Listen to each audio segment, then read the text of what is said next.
เนาะเปิดคลิปออกมามื้อนี้อยู่ทางพี่เด้อพี่น้องเด้อทางเฮือนดงเฮือนผูกแขนปีใหม่พี่น้องเอ้ยเนาะเป็นมาลักไส้มาทางพี่พี่น้องเอ้ยเนาะมาทางเฮือนผูกแขนปีใหม่เพิ่นลดล่มพี่น้องเอ้ยลดล่มก็เพิ่นดีเพิ่นเศร้าแล้วก็ผูกแขนเนาะมากับแม่น้องเตอร์มากับบ่ได้ว่าหลายเรื่องเนาะสันบืนมาช่วยว่ามาประทานจักประทานหมดจักชันอยากเขาอะทางนั้นยังกระเต็กทางนั้นยังกระเต็กกินกับเอิญมากับส่วนฮอดป้าแม่น้องยูริพี่น้องใช่ยูริได้สะน้ำพอบ่มากับเอิญฮอดป้าเนี่ยจะข้าวกับข้าวเรื่องกินว่าอยู่เรื่องกินนี่เนาะใช่ป่ะพ่อถาป้านี่น้องเมย์มาเพื่อนปัตเตอร์แล้วก็ไปบุกไปสมัยเลยอย่าเลยโทรศัพท์จะมันชวนก่อนยังเห็นดิยังเห็นชวนบ่เว้ากันแล้วแต่เช้าเพิ่นไปตลาดนัดบ่ว่าชวนกันอยู่เด้อเพิ่นว่าบ่ได้ว่าถ่าสมอยโอ้ยสิแม่นเพิ่นก็ถ่าเฮาชวนตามเมืองอีกสินะบ่แล้วมาบัดว่าไปแล้วจักไปตอนใดคือสมอยอยู่แท้ติบ่ได้ผ่านแล้วบ่ได้จ้างเฮาเพิ่นมาอันนี้ว่าอยู่ใช่แม่น้องมีได้ซะก็มาหลังจื้อไว้จื้อหน้าไว้มาปะมิทางไหนเขาว่าจื้อหน้าไว้มาปะเขาสมอยอยู่นะมากอะวันนี้ทำมากเลยยิ่งบอกเลยสมอยได้เนาะหมูถาเพิ่นนี่เนาะเตอกินไหมเรากินข้าวขอโทษขออภัยขอโทษขออภัยแล้วนะว่ามาปะกันมาผูกแขนนะแต่ก็มาเฮ้ยเนาะใกล้นึงติดกันกินได้ไหมลูกใช้น้ำกินได้จ้ะมีเบอร์น้ำกินไปจะกินน้ำนะอยู่เรือนเอ้าหายแล้วเฮ้ยหายแล้วต้องหายเลยได้กินไหมเรากินข้าวไหมฮะสบายเฮือนสิ3-4 ห้องหาห้องได้อยู่นี่นะเดี๋ยวนะหาห้อง6 ห้องไปพูดแบบเอาด้วยว่านะมิเอาด้วยแล้วเนาะจอกใช้จอกได้สาลูกหาวจอกราคาเอารถจกเอารถหาวรถเพิ่นให้บริการเองเลยยกแขนรวดอยู่เลยกันเป็นจอกเป็นองค์การเนี่ยเนาะสินค่าแขวไว้ตาสินค่าแขวไปจักกันนี่นมบอกพนมว่าเท้าแล้วงัวนะขางัวบ่อนะเรียกว่าเนาะลงงัวเป็นผูกแขนกันงานใหญ่ลิพอจังทันสิได้สะอันนี้ลูกน้ำกินนะไหม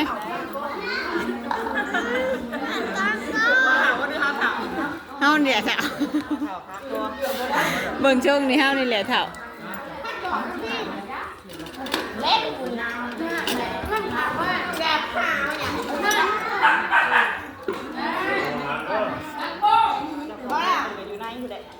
คนมาเบิดเดี๋ยวบอกคือว่ายังบุทันมาเนี่ยนะ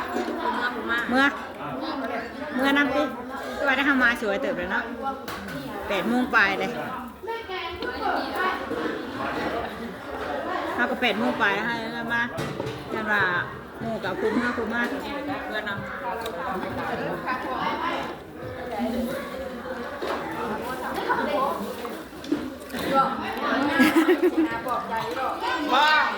งอกมาติดเด้องอกเลยบ่ปวดใจปวดอยู่แล้วมีร่างหนึ่งก็ยังพ่อหายมาป้าพี่น้องน้องแม่น้องเตอร์แล้วหายแม่น้องมีแล้วถาเต้สันแล้วก็มาแต่เช้าพอได้ติจังผ่าถาเพิ่นอยู่ก็บ่เชื่อตัวว่าผ่าสมออยู่ยังบ่เห็นมาเนาะเข้าไปเบิ่งทางนั้นกันเด้อ มาเบิ่งทางเจ้าของคนเพิ่นที่ผูกแขนพี่น้องเนาะมาข้างในพี่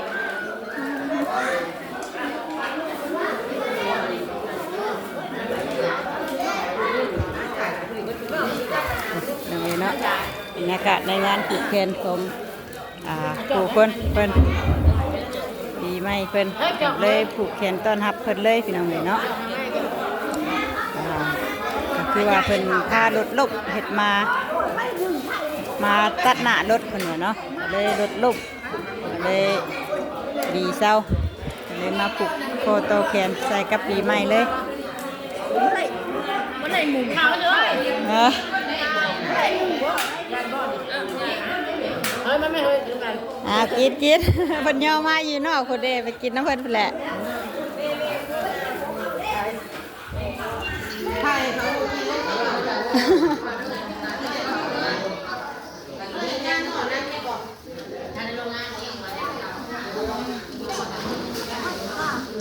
ใช้ลูกหลานไม่ใช่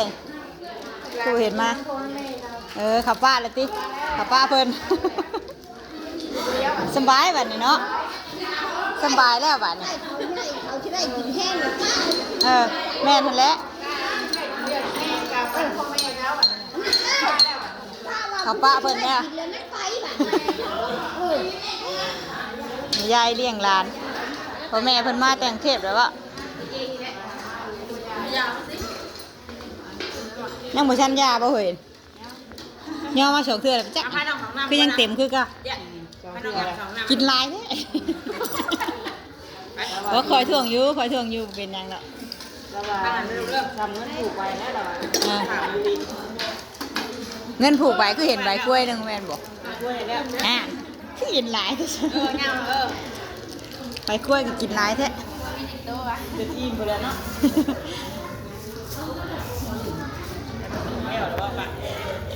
ผูมาผูกน้ำกับผูเมื่อน้ำคนเดียวคนเดียวคนสี่จะได้คือบ่ได้เห็นผัวแล้วเนาะเห็นแต่เล่านางคนเดียวเราไม่ได้เป็นอย่างที่เด้อผูกเพิ่น20,000เลยนะ20,000กีบหรือว่าไปทอนนั้นไม่ว่ามันแหลกแต่ผมก็ไปผูกหลายคนใช่ไหมสัตว์ละใช่น้ำเขียวได้ไหมไม่คือบุญยินนะไม่ยินให้มือเลยบ่เนาะแล้วหาน้ำเขียวแล้วสิให้ตื่มแล้ววันนี้แล้วถามน้ำเขียวได้หึงใช่น้ำแข็งไงเถอะเตะน้ำแข็งบ่จอกแล้วนะให้บริการเองหาไม่ย่อยมีน้ำหาฮะน้ำหลังแม่น้องนี่น่ะบ่ได้อันใหม่หาไดเราบอกว่าบริการเองเด้อเราบอกว่าล็อกคิวใช่ก็เลยลอกคิวจอกลายอะไรก็ให้ลอกคิวให้กินไผ่กินมันนะกว่าจอกไผ่จอกมันนะกว่า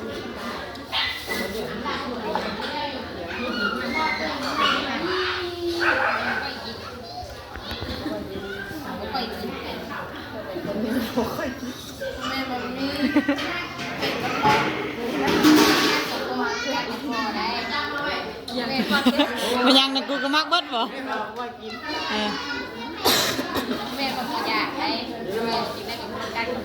อยากอยู่กินได้เนาะ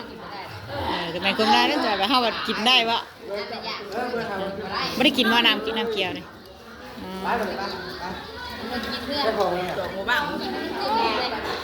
กินพวกน้ำอื่นก็กินได้บ่น้ำแบบน้ำยังก็กินได้บ่ปลาไว้ก่อนเนาะกินน้ำมันดูกินข้าวอิ่มเลยกินข้าวอิ่มนะป่ะเพิ่นบอกอยู่บริการเองด้วย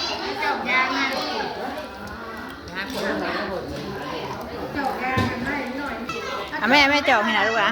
เห็นเนาะจอกแล้วไปกินยาแล้วป่ะเตอร์นะกินข้าวพี่น้องเนาะมากินข้าวน้ำกันแกงบ่นี่จอยกินนะบ่น้ำกินไหมเนาะกินข้าวพี่น้องเนาะมาเด้อมากินข้าวน้ำกันโอ้อยู่ทางนอกบ้านมันเจ้ามันยังนอกกรุงกุกัวอยู่ทางน่ะหมอกแกงไงถ้าเห็น ต่อหัวหนูชักขนาดว่า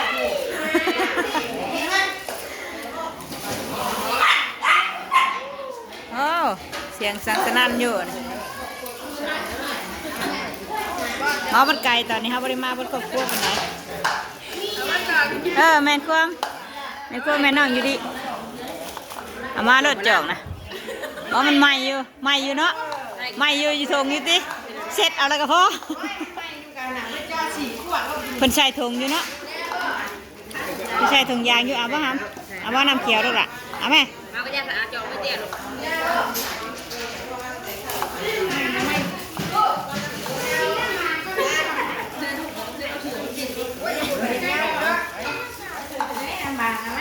ได้อยู่บ่เบียร์เ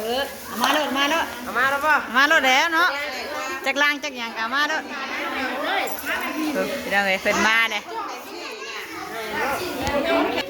พี่น้องเอ้ยรถล่มเพิ่นว่ะเนาะเช้าแล้วบ่เช้าคักแล้วบ่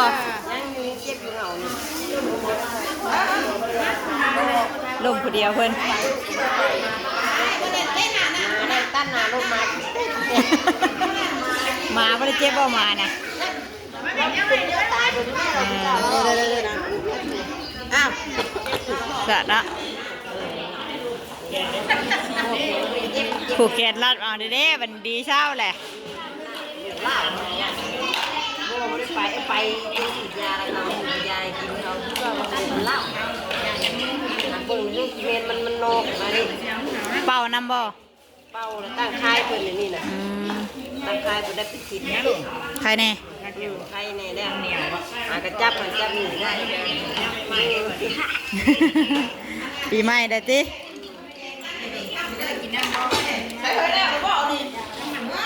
หันมาน้ำล้างข้างนี้หมูจนแล้วพี่เจ้าของคนอยู่พี่นะพี่เจ้าของคนอยู่พี่มาไม่ต้องสกูเลยนี่นะมาน้ำล้าง เฮ้ยน้ำแข็งมาเนี่ยน้ำแข็งเลยเพื่อคนจะเอาปูนมาเราใส่กระติกเลย เจ้าบ่าวก็เต็มแขนเลยเฮ้ย เดี๋ยวหมดเนาะมาเนี่ยเอา หากมากินนี่ทั้งที่มาวันนี้นะมากินข้าวกันเด้อ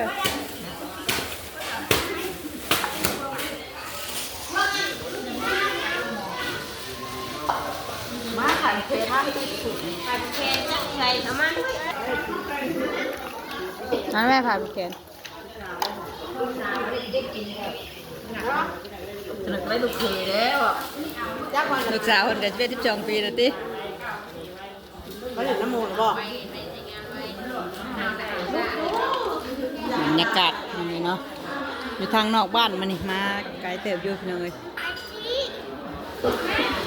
กินได้บ่ลูกกินข้าวอิ่มได้บ่นี่กินได้ไหมฮะ มันอยากกินบ้าง มันหยาบกินบ่ได้ ได้มาเด้อพอนะที่เราจะเอาไป ฟังแน่ไอ้ตาเนี่ยแล้วว่ามันหยาบกินบ่ได้นะ ใส่เป็ดคือแล้วไม่ได้ก็ใส่ร้านนี่เป็ดแม่เขาคืออะไร บุญติเฮาบ่ได้กินคักซ้ำบ่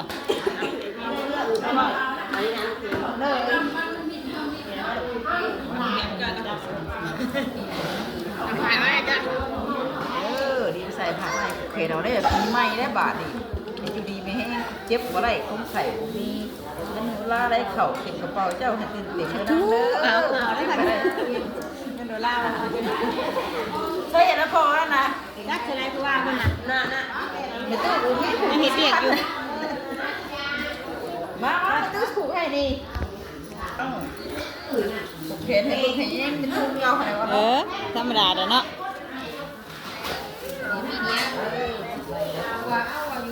ใส่ไข่ไม่ผูกเขียนเอาแต่ปีใหม่ได้บาทเราไม่มีเจ้าบ้า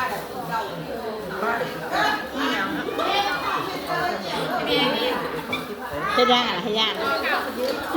เฮ็ดแล้วคุณน่ะเอาเข้าชื่อคุณน่ะ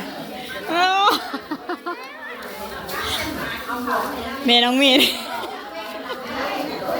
เอาเข่าชื่อมันมาได้ไม่ได้เข่าชื่อแล้วจังไหนกับมุกฮอลาบนั่นคุณอันนี้ยังกะ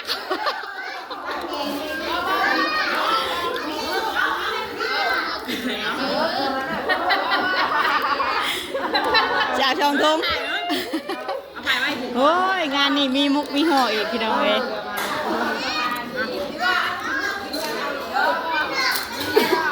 แม่น้องเมย์กับแม่น้องยูริเฮ็ดแหละ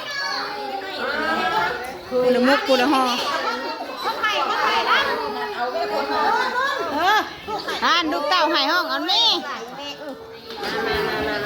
เพิ่นลูกชายเพิ่นลูกสองคนแล้วเพิ่นก็ได้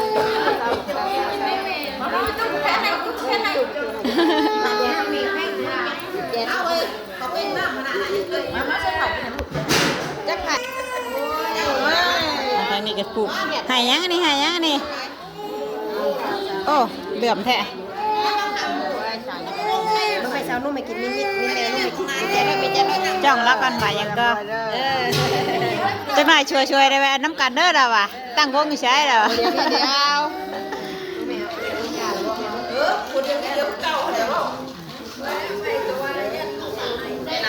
เมื่อไรบ่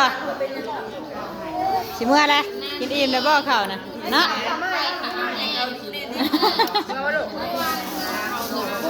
เอาสิพี่น้องเลยเนาะมาปลูกแกงพี่น้องเลย